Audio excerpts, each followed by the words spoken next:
Hi hello welcome to Andhraprabha. This is Tejaswi. Megastar చిరంజీవికి తాజాగా United Arab Emirates యుఏఈకి చెందిన culture and tourism department golden visa ఇచ్చింది. Emirates first సంస్థ ద్వారా ఈ గోల్డెన్ వీసా లభించింది. మెగాస్టార్ చిరంజీవి కంటే ముందు బాలీవుడ్ సహా దక్షిణ భారత చలనచిత్ర పరిశ్రమలకు చెందిన పలువురు తారలకు కూడా యునైటెడ్ అరబ్ ఎమిరేట్స్ ప్రభుత్వ గోల్డెన్ వీసా మంజూరు చేసింది. తలైవ రజనీకాంత్, షారుఖ్ ఖాన్, సంజయ్ దత్, సానియా మీర్జా, సల్మాన్ ఖాన్, బోనీ కపూర్, జాహ్నవి కపూర్, రణ్వీర్ సింగ్, మమ్ముట్టి, దుల్కర్ సల్మాన్, మౌని రాయ్, మోహన్ లాల్ వంటి వారు ఈ వీసా పొందిన వారిలో ఉన్నారు. అసలు ఈ గోల్డెన్ వీసా అంటే యుఏఈ ప్రభుత్వం ఆర్థిక వ్యవస్థను ప్రోత్సహించడానికి అగ్రశ్రేణి ప్రతిభావంతులను ఆకర్షించే లక్ష్యంతో అనేక పథకాలను ప్రారంభించింది. ఈ పథకాలలో గోల్డెన్ వీసా ఒకటి.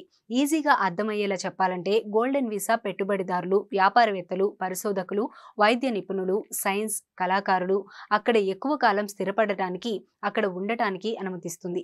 ఈ వీసా పథకం 2019 సంవత్సరంలో ఫోర్స్లోకి తెచ్చారు. అప్పటి నుండి అమల్లోనే ఉంది. ఈ వీసా 5 నుండి 10 సంవత్సరాల వరకు జారీ చేయబడుతుంది. ఇందులో వీసా హోల్డర్కు ప్రత్యేకాధికారాలు ఇస్తారు.